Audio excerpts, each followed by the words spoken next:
Bonjour les lions, j'espère que vous allez bien. On se retrouve pour les énergies de vos 15 derniers jours du mois de juillet. Alors, on part sur une guidance générale, on prend ce qui résonne, on laisse de côté ce qui ne résonne pas. Gardez votre discernement. Surtout, ne remettez pas tout en question suite à cette guidance. N'oubliez pas que ce sont mes interprétations, mes messages, ma façon de voir. Voilà, ça reste propre à moi-même et à mon travail.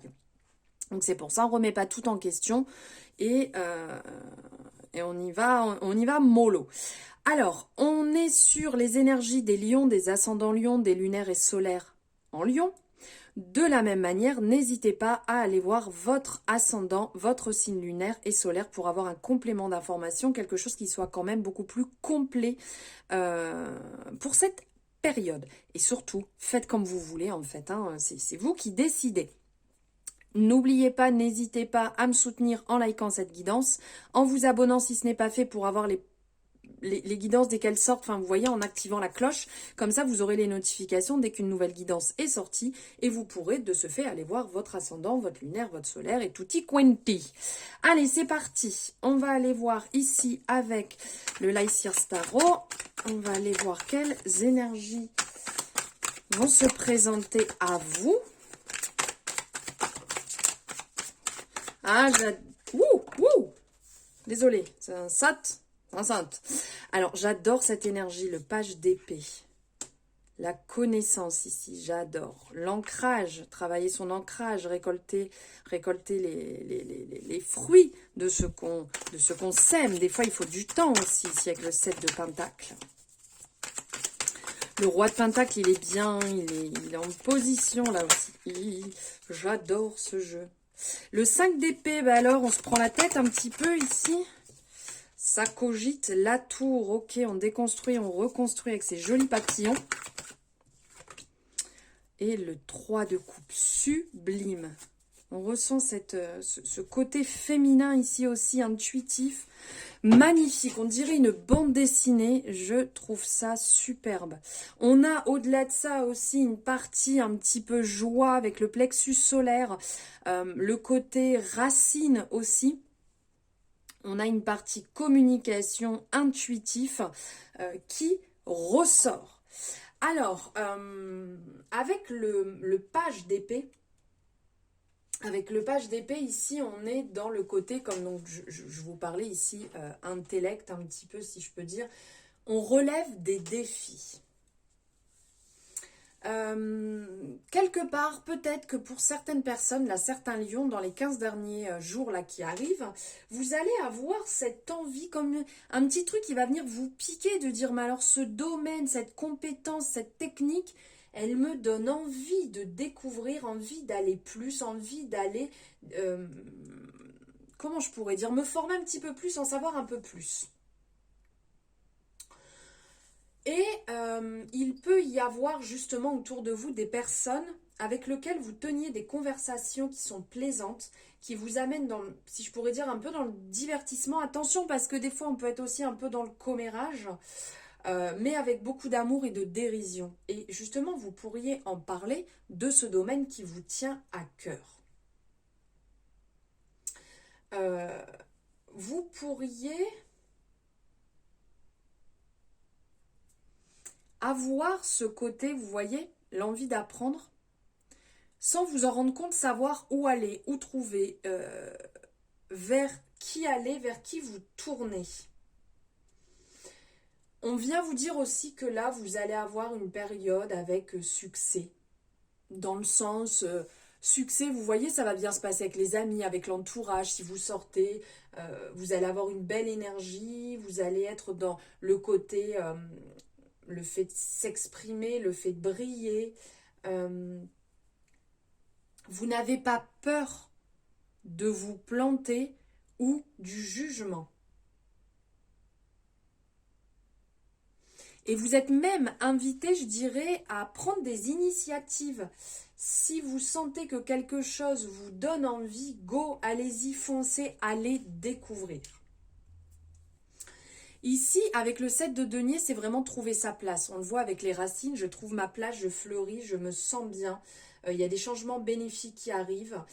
Mes humeurs se stabilisent. J'entre dans une période qui est un peu plus propice à l'acceptation et la réflexion. Donc pas étonnant avec le page d'épée ici, d'être... comment je pourrais dire, d'être dans une énergie qui est assez productive, une énergie qui est active, dynamique. N'oubliez pas de vous centrer, de vous enraciner, là on vient vous le dire, et c'est une période pour laquelle vous allez récolter les fruits de ce que vous avez semé aussi. Ici, comme je vous disais, avec le roi de Pentacle, c'est tout va bien, on est en place, on est assis, on est enraciné. C'est pour ça que je vous dis, on travaille l'enracinement et bam, on bascule ici, on est bien, on est en place.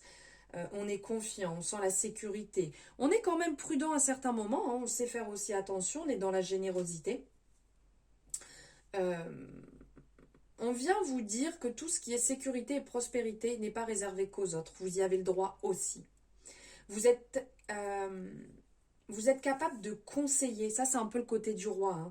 On conseille, on soutient et on partage ses ressources. Donc là, on apprend. Là, on s'enracine, on récolte. Et là, on partage. Vos aspirations ne sont surtout pas basées sur l'égoïsme et sur l'individualisme. Vous avez quelque part de l'or dans les mains, comme on peut voir ici, hein, avec ce pentacle que vous avez dans les mains. Vous avez ce côté, vous voyez, c'est quoi? Prolifique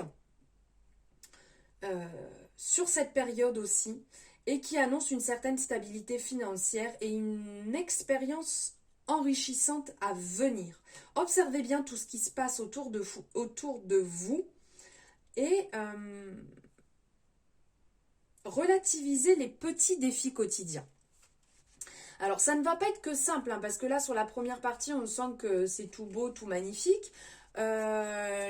Subitement, baboum, derrière on a le 5 d'épée qui arrive, grosse gymnastique de l'esprit, ça mouline, le mental, est-ce que j'ai bien fait, est-ce que j'ai bien fait de partir dans cette situation, est-ce que finalement cette formation est vraiment ce que je devais faire? On vous invite à ne pas vous attacher à une idée ou une méthode si les résultats ne sont pas à la hauteur de vos attentes. Ça peut être très bénéfique pour vous, car on vous donne une possibilité de vous réinventer si vous acceptez le changement. Et regardez, le changement, il est où? Il est ici. Hein. Alors là, si on n'est pas dans la belle déconstruction, là, déconstruction, reconstruction, coucou, ça va. Là, avec la tour ou la maison de Dieu, on vous dit n'abandonnez pas. Mais abandonne-toi. N'abandonnez pas les choses, mais abandonne-toi. Je ne sais pas si vous voyez. En fait, ça va changer et tout va commencer par soi. Donc, quelque part, n'abandonnez pas vos projets, mais changez certaines choses à l'intérieur de vous qui ont peut-être besoin de purification et de grand nettoyage. Ici, c'est un peu comme un bouleversement. Hein. Il y a besoin de nettoyage et profitez justement pour faire... si je peux dire, quelques modifications, de faire attention aussi bien à vous, intérieurement, peut-être de mettre en place des rituels, une vie peut-être un petit peu plus saine. Vous pouvez aussi faire du changement chez vous, ici, hein, comme on peut voir, tout se déploie, tout s'ouvre pour émettre ce changement, ce renouveau qu'on voit avec les papillons ici. Il y a besoin de changement, il y a besoin d'un bon coup de balai, et profitez-en pour faire tout ce que vous n'osiez pas faire dans votre monde intérieur. Profitez-en pour mettre du renouveau, profitez-en pour vous régaler, tout ce que vous n'osiez pas faire, et on y va. Et ici, avec le 3 de coupe, on parle de ce côté, on met du baume au cœur. On voit ce côté très féminin, toutes les trois, ils se maintiennent, ils sont là, elles sont présentes l'une pour l'autre. On a même l'impression qu'il y a un beau champ de lavande, et ici, les constellations, c'est sublime. Vous allez pouvoir retrouver des gens que vous aimiez, vous allez pouvoir partager, vous allez pouvoir passer des bons moments avec eux, pouvoir participer à des réunions, faire la fête, passer des soirées à discuter, des heures à s'allonger et regarder les étoiles et à refaire le monde. il est possible que vous ayez peut-être plus de facilité à communiquer vos idées et à être entendu sans forcer sur cette période. Ça peut annoncer l'arrivée d'une nouvelle personne dans votre vie, dans votre foyer. Cela peut être aussi bien entendu, une relation, amitié, sentimentale, mais aussi un animal par exemple. On vous appelle à réfléchir en fait sur vos amitiés, sur l'importance que vous leur accordez. Et vous pouvez très bien être soutenu ou soutenir aussi quelqu'un dans cette période. Allez, on va aller voir avec l'horoscope de Leïla, quel message avez-vous à recevoir? Ok. Sublime. La maison 5, Jupiter. Les premiers croissants de lune, on est dans la planification. Alors, avec Jupiter, on est dans l'ouverture, on est dans la chance, la prospérité, comme on peut voir ici. L'expansion aussi. Avec la maison 5, on va être dans un côté très créatif, passion, l'enfance, le flirt, la légèreté, son enfant intérieur, être soi-même, être totalement transparent. Et après ici, avec le premier croissant, on est aussi dans le côté créatif. On est dans les idées, dans la nouveauté, l'invention, la planification. Alors ici, il y a peut-être votre enfant intérieur qui crie un petit peu « Coucou, ça va, j'ai besoin que tu t'occupes de moi, j'ai besoin que tu sois plus dans la création, que tu sortes un petit peu des schémas, peut-être bloqués, que tu sois plus dans quelque chose de cohérent, que tu m'écoutes, qu'on soit dans le côté créatif, qu'on soit transparent, qu'on s'anime, qu'on se fasse plaisir, d'émettre des belles intentions aussi que vous voulez voir dans votre vie. Le changement que vous voulez voir venir aussi, là c'est le moment d'en profiter. Il y a de belles ouvertures et une belle chance en fait qui arrive, de la prospérité qui arrive. Profitez-en, attrapez tout ce que vous pouvez et alignez-vous avec votre enfant intérieur, ça vous fera le plus grand bien. Et pour finir, nous allons voir le côté sentimental avec les amours de Marlo. Qu'est-ce qu'on nous dit? Qu'est-ce qui arrive? Ah, ben je dis qu'est-ce qui arrive? La carte qui tombe, c'est l'éloignement. On a dit que ça arrivait, on n'a pas dit que ça partait. Alors, vous avez pu vous éloigner d'une relation qui ne vous correspondait plus du tout. Vous aviez besoin peut-être de partir loin. Ok, vous aviez besoin de prendre de la distance pour voir les choses peut-être un peu différemment. Donc, soit vous êtes dans une relation, mais vous prenez un peu de distance pour voir si tout est toujours ok, si ça vous correspond, si vous êtes sur la même longueur d'onde, ou carrément, vous avez peut-être mis Léo là, et vous avez besoin ici, regardez, de retrouver un petit peu espoir dans cette relation, mais de voir les choses différemment. Peut-être que vous avez eu une déclaration, vous avez fait une déclaration, il n'y a pas eu le retour voulu, donc là, vous y allez un peu piano. Hop, alors attendez, excusez-moi, voilà, je règle, j'espère que vous voyez bien, parce que ça m'avait l'air un peu flou. Et suite à ça, on parle d'apaisement retrouvé, de situation qui devient un petit peu plus calme, douce. Les choses vont couler, ça va être un petit peu plus fluide et vous allez vous sentir mieux. Vous allez retrouver une certaine confiance aussi en vous que vous aviez perdue. Voilà les lions, j'espère que ça vous aura parlé, éclairé, guidé ou pas, ou je sais pas. N'hésitez pas à me le dire en commentaire. J'espère que ça vous aura plu. Tout de même, n'hésitez pas donc à liker et à vous abonner si ce n'est pas fait et enclencher la petite clochette pour avoir les notifications dès qu'une guidance est disponible. Je vous dis à très bientôt dans une nouvelle guidance. Je vous embrasse. Ciao.